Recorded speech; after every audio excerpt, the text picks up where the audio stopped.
नमस्कार दोस्तों, welcome to analytics. तो हम लोग एक पार्ट वन जो है क्वेश्चन नंबर 1 से लेकर के 25 तक हम लोग डिस्कस कर चुके हैं पहले वीडियो में। और हम यहाँ से फिर डिस्कस करेंगे क्वेश्चन नंबर 26 से लेकर के क्वेश्चन नंबर 50 तक डिस्कस करेंगे। ये पार्ट 2 है। तो आइए देखते हैं क्वेश्चन नंबर 26 क्या है। क्वेश्चन नंबर 26 क्या है। ए ट्रेपेजियम है sides 20 centimetre and 10 centimetre and height है 18 सेंटीमीटर। द सी जी पूछ रहा है ऑफ द ट्रेपेजियम का फ्रॉम द 20 सेंटीमीटर साइड क्या होगा। तो क्या हो जाएगा। सपोज कि ये जो है ए है इसका, और बी जो है इसका 20 सेंटीमीटर है। ये चीज़ बी 20 सेंटीमीटर है, इसका ए है। हाइट इसका दिया हुआ 18 सेंटीमीटर। तो सी जी क्या हो जाता है, फ्रॉम द बी से 20 सेंटीमीटर साइड से पूछा, तो यहाँ से क्या हो जाएगा सी जी इसका H into B plus 2 A divided by 3 into B plus A हो जाएगा। देखिए जब इसको कैलकुलेट करेंगे इतना अगर वैल्यू रख के सबका बी और ए का एच का, तो ये आपका आंसर क्या आ जाएगा, ये आ जाएगा 8 सेंटीमीटर आ जाएगा इसका आंसर। ऑप्शन सी इसका हो जाएगा सही आंसर।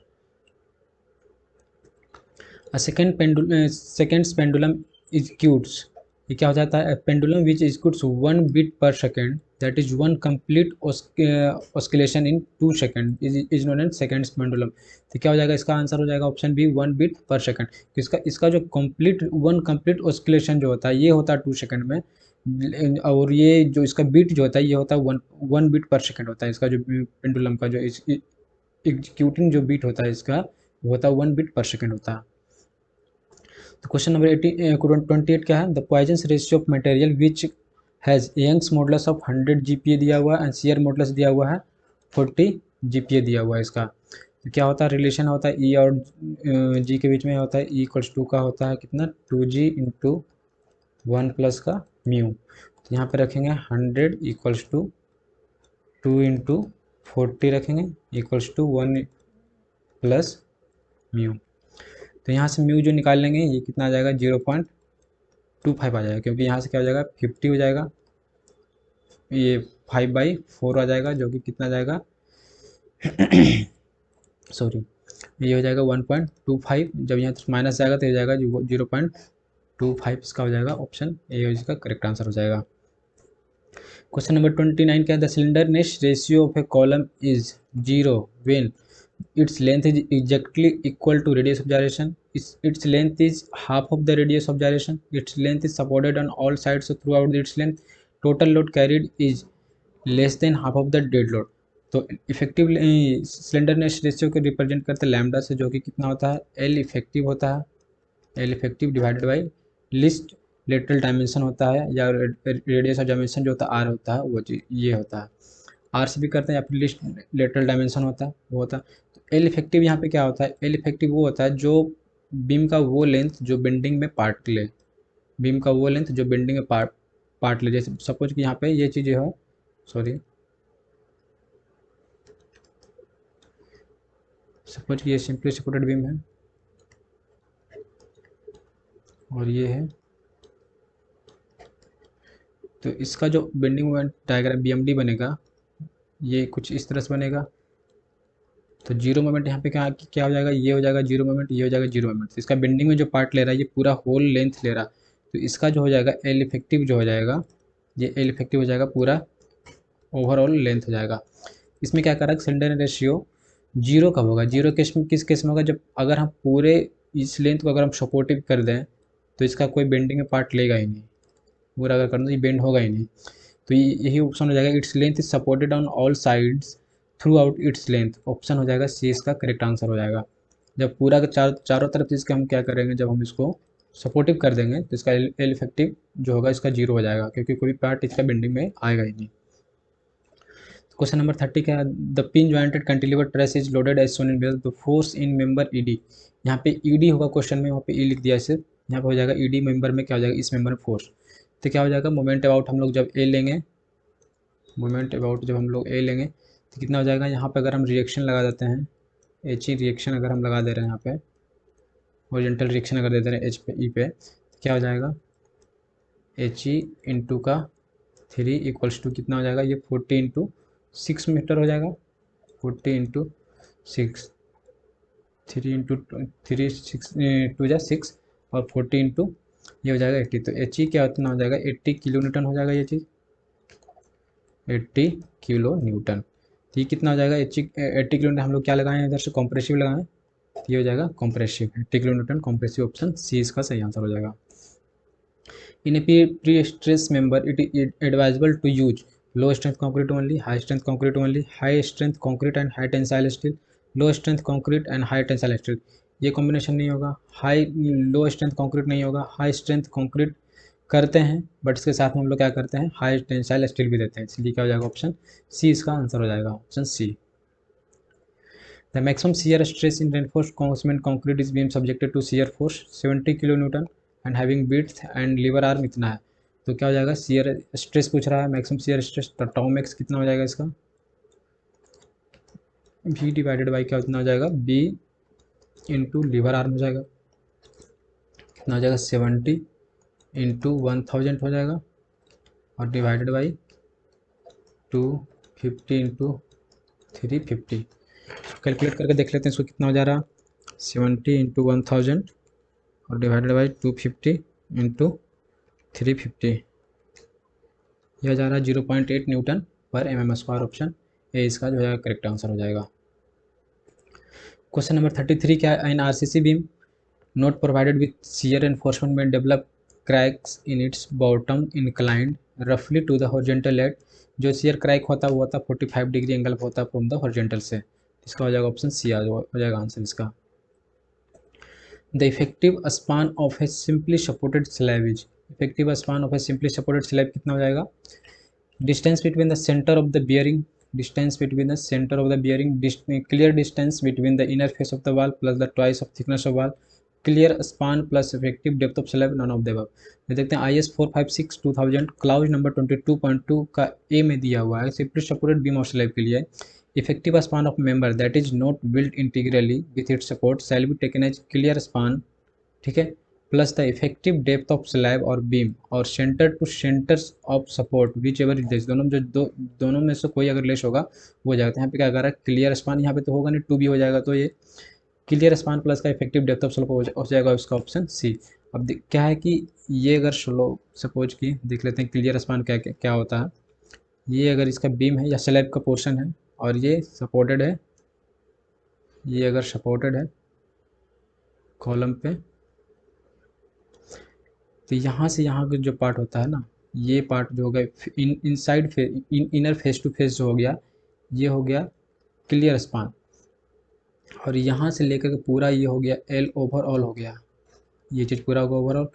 और इसके मिड से, इस कॉलम के मिड से मे बी कि कॉलम का बिट तो यहाँ पे एक ज़्यादा बड़ा भी हो सकता है, तो ये यहाँ से यहाँ तक इसका मिड भी से जो हो जाएगा, ये हो जाएगा L इफेक्टिव हो जाएगा इसका, L इफेक्टिव जो हो जाएगा यहाँ तक, ये चीज़। तो क्या पूछ रहा है, इफेक्टिव स्पान पूछ रहा है ना, तो क्या हो जाएगा, इफेक्टिव स्पान का 2 क्राइटेरिया क्या बोल रहा है ये स्कोर, कि L इफेक्टिव जो हो जाएगा, L इफेक्टिव जो हो जाएगा या तो LC क्लियर स्पान प्लस का B1, अगर इसका बिट B1 है और इसका बिट जो है B2 है, और इसका जो स्लैब का या बीम का जो बोलते हैं डेप्थ D है, तो क्या हो जाएगा B1/2 प्लस का B2/2 और LC प्लस D, इस दोनों से जो लेस आएगा वो हो जाएगा। तो क्लियर स्पान प्लस, ये तो ऑप्शन ही गलत है, ये भी नहीं मैच कर रहा और ये भी नहीं, तो ये क्लियर स्पान प्लस का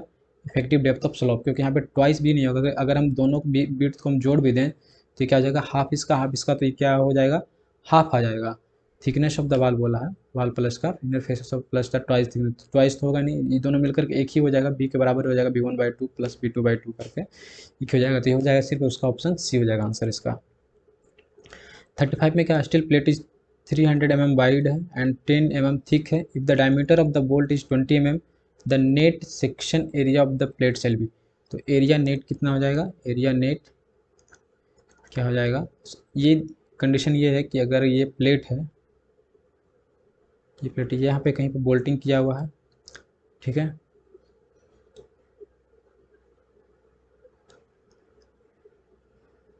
ये 10 mm इसका थिकनेस दिया हुआ है प्लेट का, ये दिया हुआ 10 और ये दिया हुआ है वाइड दिया हुआ 300 mm दिया हुआ, बोल्ट यहाँ पे है 20 mm का बोल्ट। तो बोल्ट क्या होता है, कि बोल्ट का साइज अगर हम इसमें इनपुट करेंगे तो इसे क्या क्या करना पड़ेगा, पहले कुछ होल करना पड़ेगा। तो इसका होल डायमीटर जो हो जाएगा वो हो जाएगा डी प्लस, अगर 12 से 14 तक का है डायमीटर का है बोल्ट है तो उसमें वो डी प्लस 1 लेते हैं, डी नोट इक्वल्स टू। और अगर 16 से फिर 24 तक का है तो उसमें हम लोग क्या करेंगे, सॉरी 27 तक शायद आई थिंक होता है, एक बार देख लीजिएगा उसको। डी नोट इक्वल टू क्या हो जाएगा उसमें डी प्लस का 2 हो जाएगा, 16 से शायद 24 या 27 है कुछ, डी प्लस 2 हो जाएगा। तो यहाँ पे क्या है ये चीज़ 20 mm है तो ये उसी रेंज में आ जाएगा। तो यहाँ क्या क्या हो जाएगा, ये चीज़ हो जाएगा 22।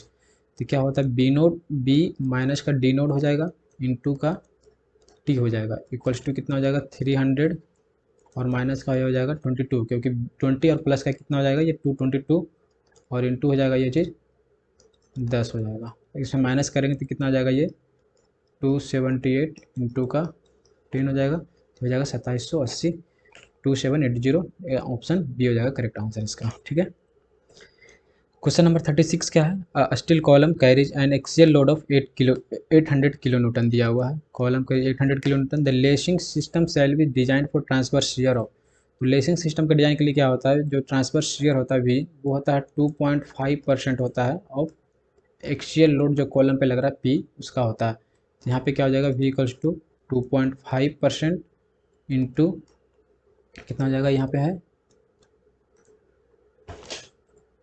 ये हो जाएगा,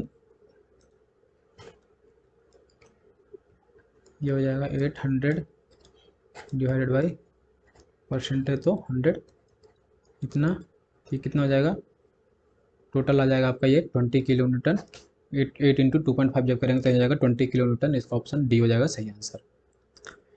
bulking of sand is maximum if moisture content is, इसका रेंज जो होता है 4 से 6% के बीच में जब हो जाएगा तो यहाँ जो bulking of sand maximum when the moisture content in the sand range 4 to 6%। After this the sand is saturated and increase in moisture content result in decrease in the volume of sand. तो 4 to 6 के बीच में क्या होता है, sand का जो volume होता है वो इंक्रीज करता है फिर डिक्रीज करने लगता है। तो यह जो हो जाएगा 4 to 6% में। सपोज कि 4 यहाँ पे होएगा, 6 कहीं यहाँ पे आएगा, इसी बीच में कहीं रहेगा तो हम लोग मैक्सिमम ले सकते हैं 6%। आंसर क्या देता है एचपीएससी नहीं पता इसका, तो ये 4 या 6, मेरे हिसाब से तो 6 होगा, क्योंकि मैक्सिमम अगर 4 से इंक्रीज कर रहा है तो 6 के बाद ही फिर वो डिक्रीज करना स्टार्ट करेगा, तो इसलिए आंसर हो जाएगा उसका 6% हो जाएगा, क्योंकि रेंज जो होता है 4 to 6% ही होता है। क्वेश्चन नंबर ये क्या है 38 में है, modulus of rupture of concrete determines, modulus of rupture या फ्लेक्सुरल टेंसाइल स्ट्रेंथ होता है FCR, जो हम लोग निकालते हैं FCR equals to 0.7 under root FCK। ये जो होता है मॉडुलस ऑफ रप्चर या flexural tensile strength IS code के द्वारा दिया गया, जो कि डिटरमाइन करता है टेंसाइल स्ट्रेंथ ऑफ कंक्रीट को। इसका हो जाएगा ऑप्शन ए हो जाएगा। या फिर इसको हम क्रैकिंग स्ट्रेंथ बोलते हैं, जो कि हम लोग बीम फार्मूला से निकालते हैं, क्रैकिंग FCR निकालते हैं, बीम फार्मूला से भी निकालते हैं। तो चलिए क्या है मॉडुलस ऑफ रप्चर या इसको फ्लेक्सुरल टेंसाइल स्ट्रेंथ भी बोलते हैं, इससे मेजर करते हैं हम लोग tensile strength of concrete beam को। ठीक है, ऑप्शन ए। 39 क्या है, the load carrying capacity of column reinforce with main steel and ties is 200 kilo newton, if keeping the main steel same the ties are replaced by same amount of helical reinforcement and satisfying all requirement as per 456 the load carrying capacity load carrying shall become. क्या है कि अगर हम lateral tie दिए हुए हैं column में, ये मेन रेनफोर्समेंट हमारा है, ये मेन रेनफोर्समेंट, अगर हम इसमें main steel and keeping the main steel replace by tie, अगर ये टाई दिया हुआ है, सेकेंड ऑप्शन इसका लोड कैरिंग कैपेसिटी इसमें कॉलम में कितना 200 किलो न्यूटन है। ठीक है, सेकेंड में क्या करा कि अगर वही कॉलम में जो है मेन रेनफोर्समेंट दिया हुआ है, बट इसमें क्या है कि हेलिकली दिया हुआ है, हेलिकली दिया हुआ है, तो हेलिकल के केस में क्या होता है कि 5% जो होता है लोड कैरिंग कैपेसिटी जो होता है उसका वो इंक्रीज कर जाता है। एज पर 456 यही दिया हुआ है कि 5% जो है हेलिकल इन्फॉर्मेशन जब प्रोवाइड करते हैं तो 5% इसका जो लोड कैरिंग कैपेसिटी था वो इंक्रीज कर जाता है। हम लोग सिर्फ 5% को इंक्रीज कर दें तो कितना हो जाएगा 200 इंटू 5% इंक्रीज कर जाए तो क्या हो जाएगा 1 प्लस का 0.5 हो जाएगा, तो कितना हो जाएगा 200 इंटू का 1.05, तो इसका आंसर आ जाएगा 210 आ जाएगा, 210 देख लेते हैं कैलकुलेटर, 200 इंटू 1.05 210 आ जाएगा, ऑप्शन 20 का हो जाएगा सही answer. Creep strain of structural element, creep strain की जो होता है only caused by dead load only होता है। ठीक है, ये अगर परमानेंट एक फिक्स लोडिंग जो है लॉन्ग टाइम पीरियड के लिए अगर ले तो उसमें क्रीप जनरेट होता है, जिससे जो क्रीप स्ट्रेन जनरेट होता है स्ट्रक्चरल एलिमेंट में, उससे इसका रिस्पॉन्सिबल होता है। डेड लोड होता है और भी होता है, जैसे टेम्परेचर वगैरह इससे भी होता है, बट मेनली होता है डेड लोड के कारण होता है ये चीज़। क्वेश्चन नंबर 41 क्या है, maximum shear stress develop inside a concrete cube submerged deep in still water, यहाँ पे शायद स्टिल वाटर, हाँ still water in such a way that the pressure exerted on all the faces is P shall be. तो क्या बता maximum shear tau max क्या हो जाएगा, क्या हो जाएगा sigma 1 principal stress, sigma 2 divided by हो जाएगा 2। तो ये क्या है एलिमेंट है,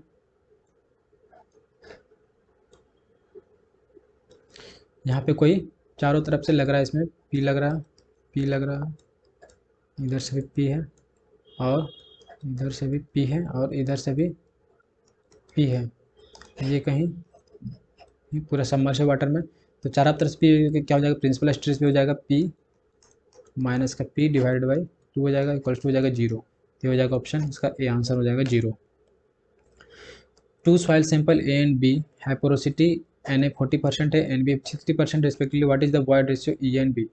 तो ई ए जो हो जाएगा कितना हो जाएगा, वॉइड रेशियो क्या होता है एन अपॉन 1 माइनस एन होता है, 1 माइनस एन होता है, तो क्या कितना हो जाएगा 0.4 डिवाइडेड बाई 0.6 हो जाएगा, इक्वल्स टू 2/3। ई बी कितना हो जाएगा, ये हो जाएगा 0.6 डिवाइडेड बाई 0.4 हो जाएगा, इक्वल्स टू 3 बाई ये हो जाएगा 2। तो E A by E B का रेशियो पूछ रहा है, तो कितना हो जाएगा, ये हो जाएगा 2/3, और इधर जो जब करेंगे तो कितना हो जाएगा 3/2 को 2/3, तो इक्वल्स टू 4:9। ऑप्शन सी इसका हो जाएगा सही आंसर 4:9। 43 का the ultimate bearing capacity of a shallow foundation on sand is reduced to about when the water table rises to the ground surface. तब हम लोग क्या होता है, जो अल्टीमेट बियरिंग कैपेसिटी होता है क्या होता है, सी एन सी प्लस का gamma D F N Q plus का हाफ ऑफ बी गामा और एन गामा ये हो जाता है। तो सैंड है तो ये तो 0 हो जाएगा सीधे, और ये बचा गामा डी एफ, तो यहाँ पे क्या हो जाएगा गामा सैचुरेट हो जाएगा, और गामा सैचुरेट जब ये वाटर टेबल राइज करेगा तो हम लोग क्या हो जाएगा ये चीज़ गामा सैचुरेट माइनस का गामा वाटर करेंगे क्योंकि सबमर्ज कंडीशन हो जाएगा, तो गामा सबमर्ज, तो गामा सबमर्ज जो होता है ये इस गामा सैचुरेट का अप्रोक्सीमेटली 50% होता है, जो हाफ होता है। तो क्या हो जाएगा जब इसको करेंगे तो क्या क्या हो जाएगा गामा सबमर्ज करने तो क्या क्या हो जाएगा हाफ जो हो जाएगा रिड्यूस हो जाएगा, तो 50% इसका पोर्शन जो हो जाएगा वैल्यू वो रिड्यूस कर जाएगा। तो ultimate bearing capacity shallow foundation on sand is reduce to about 50% when the water table rises to ground surface. यहाँ क्या रिड्यूस हो जाएगा 50%। ठीक है, question 44 in a plate load test conducted on the questionless soil the 600 mm square test plate settled by 15 mm, ठीक है, under a load intensity of इतना 0.2 newton per mm, all condition remaining the same, settlement of 1 metre square footing shall भी। तो क्या होता है question less सॉइल में S F by S P equals to ये होता है विड्थ ऑफ फाउंडेशन इनटू का विड्थ ऑफ प्लेट प्लस का 30 डिवाइडेड बाई अगेन यहाँ पे हो जाता है विड्थ ऑफ प्लेट इनटू का विड्थ ऑफ फाउंडेशन प्लस 30, और ये हो जाता है टोटल का स्क्वायर हो जाता है। ठीक है, इतना जब यहाँ पे क्या करेंगे एस पी आपका दिया हुआ है, सेटलमेंट ऑफ प्लेट दिया हुआ है 15 mm, तो एस एफ कितना हो जाएगा 15 इंटू, ठीक है, विड्थ ऑफ फाउंडेशन कितना दिया हुआ है 600 mm स्क्वायर, प्लेट दे दिया है 1 मीटर स्क्वायर दे दिया है। हम इसको क्या करेंगे यहाँ पे सब सेंटीमीटर में वैल्यू रखाता है, तो ये हो जाएगा सेंटीमीटर में 100 सेंटीमीटर हो जाएगा इंटू का 60 हो जाएगा सेंटीमीटर यहाँ पे, plus 30 divided by 60 into 100 plus 30 to the power square हो जाएगा इसका। यहाँ से जो एस एफ आएगा वो आ जाएगा 19.98 इतना आ जाएगा mm आ जाएगा इसका वैल्यू, यहाँ से mm आ जाएगा इतना, जो कि अप्रॉक्सीमेट वैल्यू किसका है यहाँ 20.5 के अप्रॉक्सीमेट वैल्यू, इसलिए आंसर इसका ऑप्शन ये हो जाएगा आंसर इसका। क्वेश्चन नंबर 45 क्या है the liquid limit and plastic limit of a sample are 65 and 29% respectively, the percentage of the soil fraction with grain size finer than 0.002 या फिर 2 micron. Is 24 the activity ratio of the soil sample is, activity ratio क्या हो जाएगा, तो activity क्या होता है of soil का, एक्टिविटी क्या होता है, ये होता है आईपी होता है, plasticity index divided by particle fraction जो दिया हुआ है फाइनर देन 2 माइक्रोन से, जो क्ले फ्रैक्शन होता है आईपी अपॉन सी होता है, clay fraction finer than 2 micron होता है। ठीक है, तो आईपी कितना हो जाएगा 65 माइनस 29 जाएगा 36% डिवाइडेड बाई क्ले फ्रैक्शन कितना दिया हुआ 24, तो कितना हो जाएगा 3 हो जाएगा 2 इक्वल्स टू 1.5, तो कितना हो जाएगा 1.5, 1.5 हो जाएगा ऑप्शन सी हो जाएगा आंसर। अगर ग्रेटर देन 1.25 है आपका ये एक्टिविटी तो सॉइल जो हो जाएगा हाईली एक्टिव सॉइल हो जाएगा, क्योंकि ये होता है 0.7 टू 1.25 के बीच में होता है, नॉर्मल एक्टिव होता है। और 0.7 से अगर लेस देन है, अगर लेस देन है 0.7 से तो हो जाएगा इनएक्टिव सॉइल हो जाएगा, इनएक्टिव सॉइल हो जाएगा। 0.75 से नॉर्मल एक्टिव हो जाएगा, और ग्रेटर देन अगर है तो हाई हो जाएगा, हाईली एक्टिव हो जाएगा, हाईली एक्टिव सॉइल हो जाएगा। अगर हाईली एक्टिव सॉइल हो जाएगा तो वो रिप्रेजेंट करेगा high swelling and shrinkage property of soil का, ज़्यादा वो जितना ज़्यादा एक्टिव सॉइल होगा उतना ज़्यादा स्वेलिंग एंड श्रिंकेज प्रॉपर्टी उसमें उतना ज़्यादा होगा। ठीक है, तो इसका ऑप्शन हो जाएगा सी। 46 में क्या है, in a compaction test each layer is to be compacted by, compaction test में क्या होता है कि ईच लेयर कॉम्पेक्टेड बाई, चाहे हम स्टैंडर्ड करें या चाहे मॉडिफाइड प्रोडक्टर से करें, सब में 25 ब्लो से ही करते हैं, हर लेयर में 25 ब्लो करते हैं। तो इसका ऑप्शन जो हो जाएगा ये हो जाएगा ऑप्शन डी 25 ब्लोज।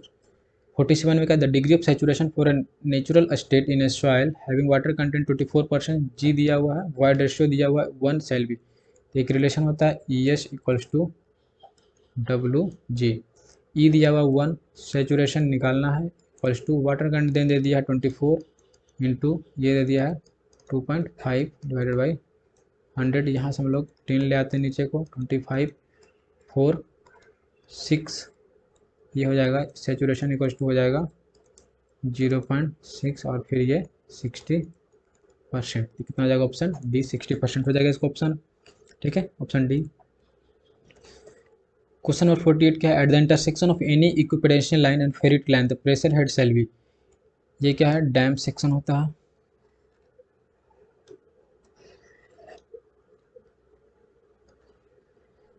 ये कुछ होता है फेरिटिक लाइन होता है, तो इसके ऊपर फेरिटिक लाइन के नीचे जो होता है वो होता है हाइड्रोस्टेटिक प्रेशर होता है, यहाँ से ये और ये इस पोर्शन पर होता है एटमॉस्फेरिक प्रेशर होता है फेरिटिक लाइन के जस्ट ऊपर। पूछ रहा है प्रेशर हेड सेल भी, तो प्रेशर हेड जो होता है ऊपर फेरिटिक लाइन का और इस दोनों इंटरसेक्शन के बीच में जो होता है, मतलब मीन्स कि यहाँ पे इक्विपोटेंशियल लाइन ये वाला पोर्शन हो जाएगा इसका, यहाँ पे जो प्रेशर हेड होगा वो हो जाएगा इसके ऊपर जो होता है एटमॉस्फेयर वो होता है जीरो, तो मे बी कि इसका आंसर जीरो ही हो, क्योंकि ये पूछना चाह रहा है इस पोजीशन में, क्योंकि ये जो होता है फ्लो लाइन होता है, ये जो होता है फ्लो लाइन होता है, ये होता है इक्विपोटेंशियल लाइन होता है, तो यहाँ पर इंटरसेक्शन पे पूछ रहा है, तो इंटरसेक्शन पे भी मे बी कि यहाँ पे जीरो ही होगा एटमॉस्फेरिक प्रेशर। तो ये हो जाएगा maximum permissible limit of nitrate of public water supply, maximum permissible limit, यहाँ पे नाइट्राइट होना चाहिए था, क्योंकि उसके हिसाब से अगर ऑप्शन है तो जीरो, क्योंकि नाइट्राइट का जो होता है, नाइट्राइट का होता है ये होता है 0 ppm होता है, और नाइट्रेट का जो होता है, नाइट्रेट का होता है नॉट ग्रेटर देन 45 ppm। ठीक है, तो यहाँ पे कोई भी ऑप्शन मैच नहीं कर रहा, अगर यहाँ पे नाइट्राइट होगा तभी 0 ppm होगा, अदरवाइज नहीं होगा, क्योंकि आई एस ये इस कोड में टेबल नंबर 2 में उसका भी जो परमिशिबल लिमिट है वो दिया हुआ, तो नाइट्रेट का होता है 45 ppm, नाइट्राइट का होता है 0। यहाँ पे क्वेश्चन में जो है शायद में भी टाइपिंग गलत हो गया हो, यहाँ पे नाइट्राइट होना चाहिए, उसके हिसाब अगर नाइट्राइट रहेगा तो ऑप्शन ए आएगा सही आंसर, अदरवाइज कोई इसका सही यहाँ ऑप्शन नहीं है।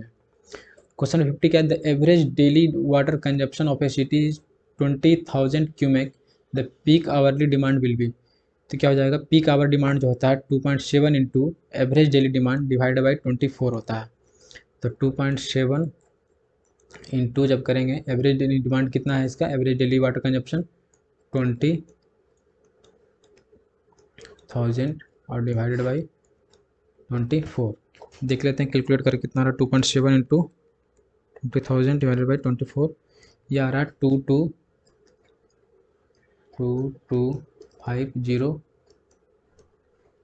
Cumec our.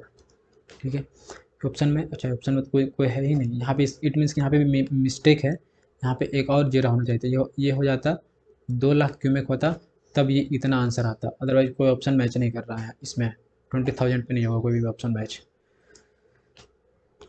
नेक्स्ट है क्वेश्चन 50 से 100 जो है हम जल्दी ही अपलोड करेंगे अच्छे से एक्सप्रेशन के साथ, इररलेस करेंगे हम लोग बिल्कुल। Thanks for watching.